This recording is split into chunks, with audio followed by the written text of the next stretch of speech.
بسم الله الرحمن الرحيم. ألف لام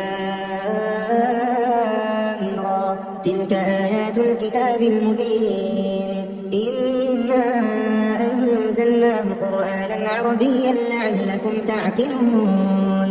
نحن نقص عليك أحسن القصص بما أوحينا إليك هذا القرآن وإن كنت من قبله لمن الغافلين. إذ قال يوسف لأبيه يا أبت إني رأيت أحد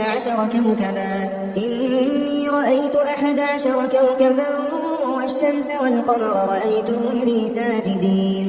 قال يا بني لا تقصص رؤياك على إخوتك فيكيدوا لك كيدا إن الشيطان للإنسان عدو مبين. وكذلك يجتبيك ربك ويعلمك من تأويل الأحاديث ويتم نعمته عليك وعلى آل يعقوب كما أتمها على أبويك من قبل إبراهيم وإسحاق إن ربك عليم حكيم. لقد كان في يوسف وإخوته آيات للسائلين إذ قالوا ليوسف وأخوه أحب إلى أبينا منا ونحن عصبة إن أبانا لفي ضلال مبين. اقتلوا يوسف أو اطرحوه أرضا يخل لكم وجه أبيكم وتكونوا من بعده قوما صالحين.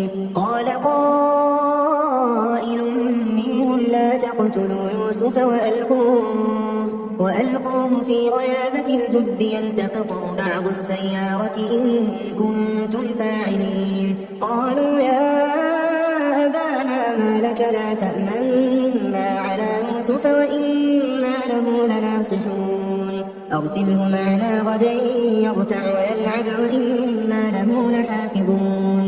قال إني ليحزنني أن تذهبوا به وأخاف أن يأكله الذئب وأنتم عنه غافلون. قالوا لئن أكله الذئب ونحن عصبة إنا إذا لخاسرون. فلما ذهبوا به وأجمعوا أن يجعلوه في غيابة الجب وأوحينا إليه لتنبئنهم بأمرهم هذا وهم لا يشعرون. وجاءوا أباهم عشاء يبكون. قالوا يا أبانا إنا ذهبنا نستبق وتركنا يوسف عند متاعنا فأكله الذئب وما أنت بمؤمن لنا ولو كنا صادقين. وجاءوا على قميصه بدم كذب قال بل سولت لكم أنفسكم أمرا فصبر جميل والله المستعان على ما تصفون. وجاءت سيارة فأرسلوا واردهم فأدلى دلوه قال يا بشرى هذا غلام وأسروه بضاعة والله عليم بما يعملون. وشروه بثمن بخس دراهم معدودة وكانوا فيه من الزاهدين.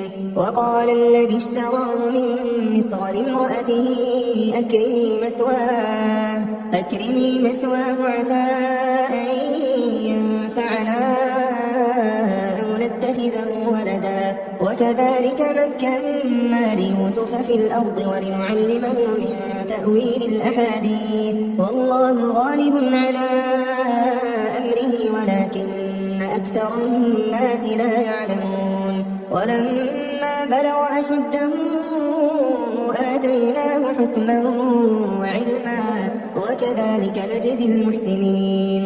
وراودته التي هو في بيتها عن نفسه وغلقت الأبواب وقالت هيت لك قال معاذ الله إنه ربي أحسن مثواي إنه لا يفلح الظالمون. ولقد همت به وهم بها لولا أن رأى برهان ربه كذلك لنصرف عنه السوء والفحشاء إنه من عبادنا المخلصين. واستبق الباب وقدت قميصه من دبر وألف يا سيدها لدى الباب. قالت ما جزاء من أراد بأهلك سوءا إلا أن يسجن أو عذاب أليم. قال هي راودتني عن نفسي وشهد شاهد من أهلها إن كان قميصه قد من قبل فصدقت وهو من الكاذبين وإن كان قميصه قد من دبر فكذبت وهو من الصادقين. فلما رأى قميصه قد من دبر قال إنه من كيدكن إن كيدكن عظيم. يوسف أعرض عن هذا واستغفري لذنبك إنك كنت من الخاطئين. وقال نسوة في المدينة امرأة العزيز تراود فتاها عن نفسه قد شغفها حبا إنا لنراها في ضلال مبين. فلما سمعت بمكرهن أرسلت إليهن وأعتدت لهن متكئا وآتت كل واحدة منهن سكينا وقالت اخرج عليهن. فلما رأينه أكبرنه وقطعن أيديهن وقلن حاش لله ما هذا بشرا إن هذا إلا ملك كريم. قالت فذلكن الذي لمتنني فيه ولقد راودته عن نفسه فاستعصم ولئن لم يفعل ما آمره ليسجنن وليكون من الصاغرين. قال رب السجن أحب إلي مما يدعونني إليه وإلا تصرف عني كيدهن أصب إليهن وأكن من الجاهلين.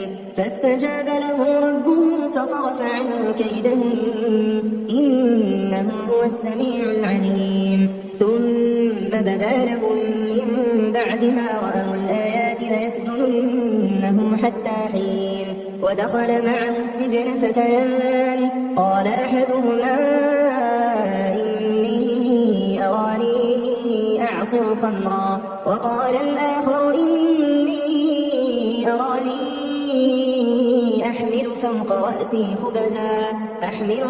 رأسي خبزا تأكل الطير منه نبئنا بتأويله إنا نراك من المحسنين.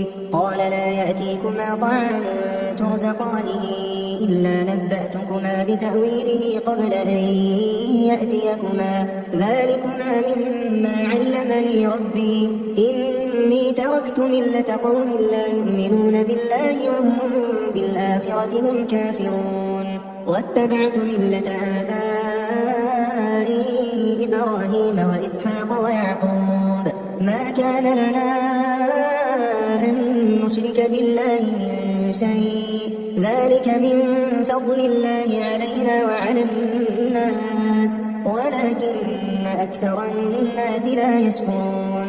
يا صاحبي السجن أأرباب متفرقون خير أم الله الواحد القهار ما تعبدون من دونه إلا أسماء سميتموها أنتم وآباؤكم ما أنزل الله بها من سلطان إن الحكم إلا لله أمر ألا تعبدوا إلا إياه ذلك الدين القيم ولكن أكثر الناس لا يعلمون. يا صاحبي السجن أما أحدكما فيسقي ربه خمرا وأما الآخر فيصلب فتأكل الطير من رأسه قضي الأمر الذي فيه تستفتيان وقال للذي ظن أنه ناج منه اذكرني عند ربك فأنساه الشيطان ذكر ربه فلبث في السجن 10 سنين.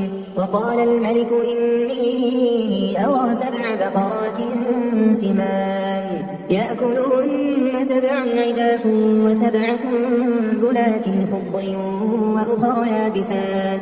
يا أيها الملأ أفتوني في رؤياي إن كنتم للرؤيا تعبرون. قالوا أضغاث أحلام وما نحن بتأويل الأحلام بعالمين. وقال الذي نجا منهما وادكر بعد أمة أنا أنبئكم بتأويله فأرسلون.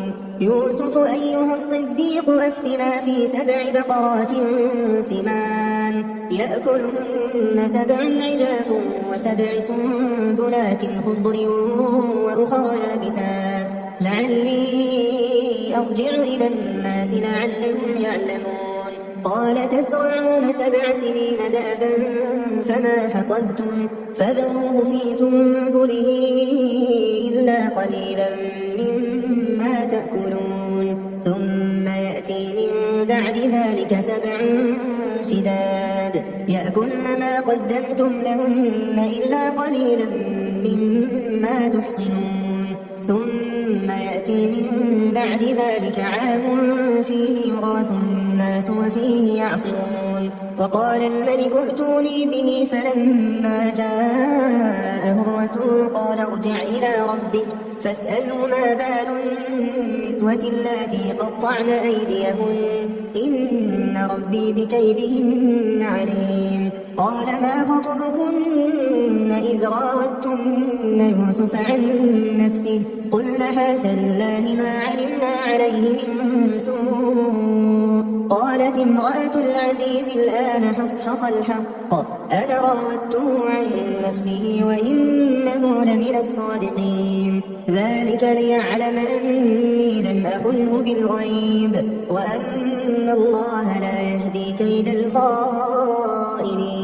وما أبرئ نفسي إن النفس لأمارة بالسوء إلا ما رحم ربي إن ربي غفور رحيم.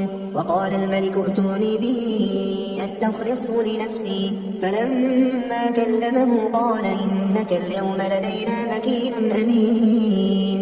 قال اجعلني على خزائن الأرض إني حفيظ عليم.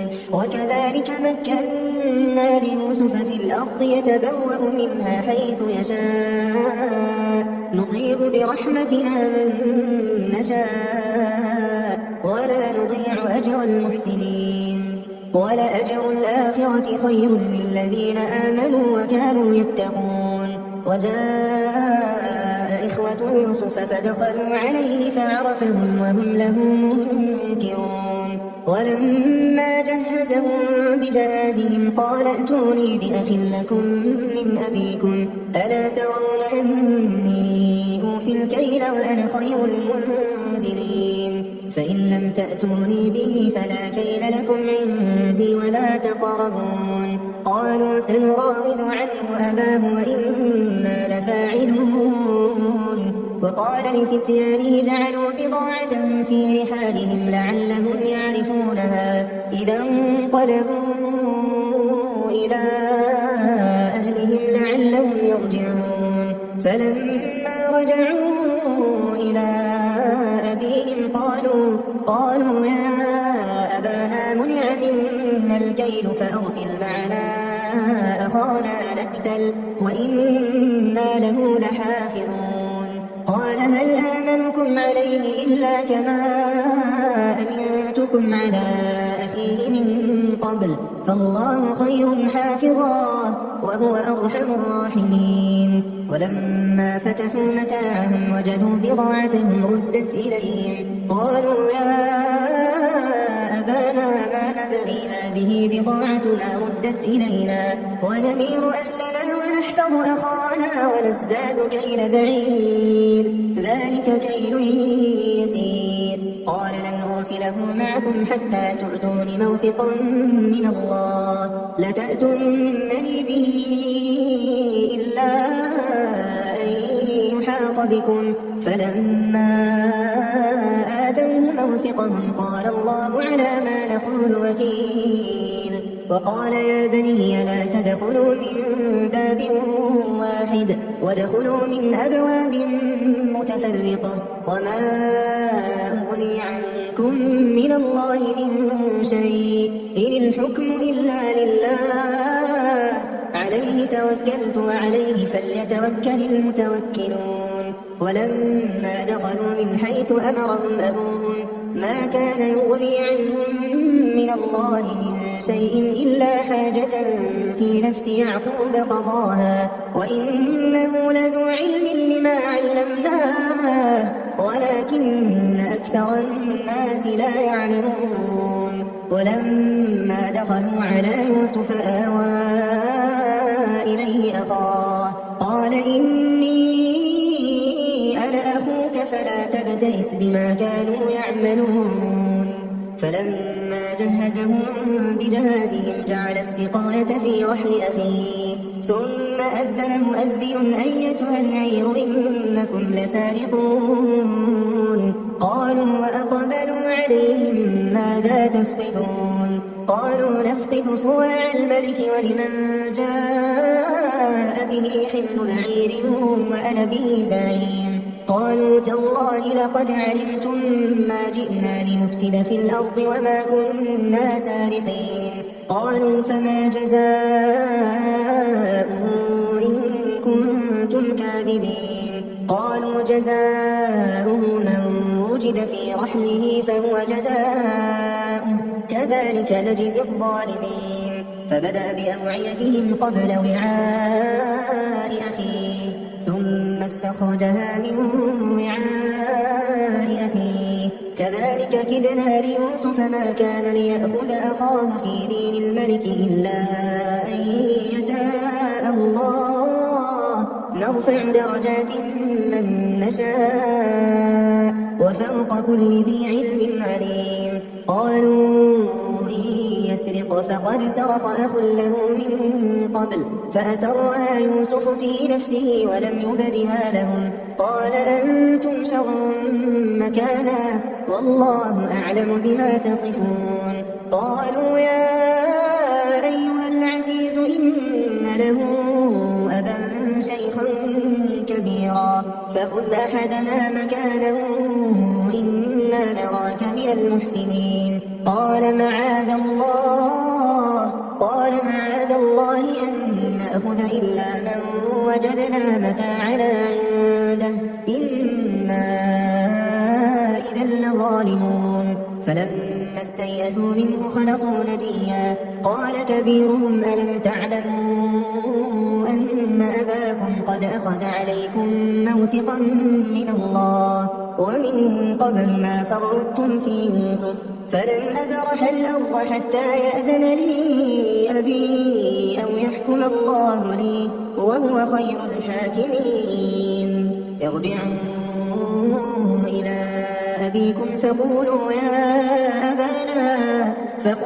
يا أبانا إن ابنك سرق وما شهدنا إلا بما علمنا وما كنا للغيب حافظين. واسأل القرية التي كنا فيها والعير التي أقبلنا فيها وإنا لصادقون. قال بل سولت لكم أنفسكم أمرا فصبر جميل عسى الله أن يأتيني بهم جميعا إنه هو العليم الحكيم. وتولى عنهم وقال يا أسفا على يوسف وابيضت عيناه من الحزن فهو كظيم. قالوا تالله تفتأ تذكر يوسف حتى تكون حرضا أو تكون من الهالكين. قال إنما أشكو بثي وحزني إلى الله وأعلم من الله ما لا تعلمون. يا بني يذهبوا فتحسسوا من يوسف وأخيه ولا تيأسوا من روح الله إنه لا ييأس من روح الله إلا القوم الكافرون. فلما دخلوا عليه قالوا يا أيها العزيز مسنا وأهلنا الضر وجئنا ببضاعة مزجاة فأوف لنا الكيل وتصدق علينا إن الله يجزي المتصدقين. قال هل علمتم ما فعلتم بيوسف وأخيه إذ أنتم جاهلون؟ قالوا أئنك لأنت يوسف؟ قال أنا يوسف وهذا أخي قد من الله علينا إنه من يتق ويصبر فإن الله لا يضيع أجر المحسنين. قالوا تالله لقد آثرك الله علينا وإن كنا لخاطئين. قال لا تثريب عليكم اليوم يغفر الله لكم وهو أرحم الراحمين. اذهبوا بقميصي هذا فألقوه على وجه أبي يأت بصيرا وأتوني بأهلكم أجمعين. ولما فصلت العير قال أبوهم إني لأجد ريح يوسف لولا أن تفندون. قالوا تالله إنك لفي ضلالك القديم. فلما أن جاء البشير ألقاه على وجهه فارتد بصيرا قال ألم أقل لكم إني أعلم من الله ما لا تعلمون؟ قالوا يا أبانا استغفر لنا ذنوبنا إنا كنا خاطئين. قال سوف أستغفر لكم ربي إنه هو الغفور الرحيم. فلما دخلوا على يوسف آوى إليه أبويه وقال ادخلوا مصر إن شاء الله آمنين. ورفع أبويه على العرش وخروا له سجدا وقال يا أبت هذا تأويل رؤياي من قبل قد جعلها ربي حقا وقد أحسن بي إذ أخرجني من السجن وجاء بكم من البدو من بعد أن نزغ الشيطان بيني وبين إخوتي إن ربي لطيف لما يشاء إنه هو العليم الحكيم. رب قد آتيتني من الملك وعلمتني من تأويل الأحاديث فاطر السماوات والأرض أنت وليي في الدنيا والآخرة توفني مسلما وألحقني بالصالحين. ذلك من أنباء الغيب نوحيه إليك وما كنت لديهم إذ أجمعوا أمرهم وهم يمكرون وما أكثر الناس ولو حرصت بمؤمنين وما تسألهم عليه من أجر إن هو إلا ذكر للعالمين. وكأين من آية في السماوات والأرض يمرون عليها وهم عنها معرضون وما يؤمن أكثرهم بالله إلا وهم مشركون. أفأمنوا أن تأتيهم غاشية من عذاب الله أو تأتيهم الساعة بغتة وهم لا يشعرون. قل هذه سبيلي أدعو إلى الله على بصيرة أنا ومن اتبعني وسبحان الله وما أنا من المشركين. وما أرسلنا من قبلك إلا رجالا نوحي إليهم من أهل القرى أفلم يسيروا في الأرض فينظروا كيف كان عاقبة الذين من قبلهم ولدار الآخرة خير للذين اتقوا أفلا تعقلون. حتى إذا استيأس الرسل وظنوا أنهم قد كذبوا جاءهم نصرنا فنجي من نشاء ولا يرد بأسنا عن القوم المجرمين. لقد كان في قصصهم عبرة لأولي الألباب ما كان حديثا يفترى ولكن تصديق الذي بين يديه وتفصيل كل شيء وهدى ورحمة لقوم يؤمنون.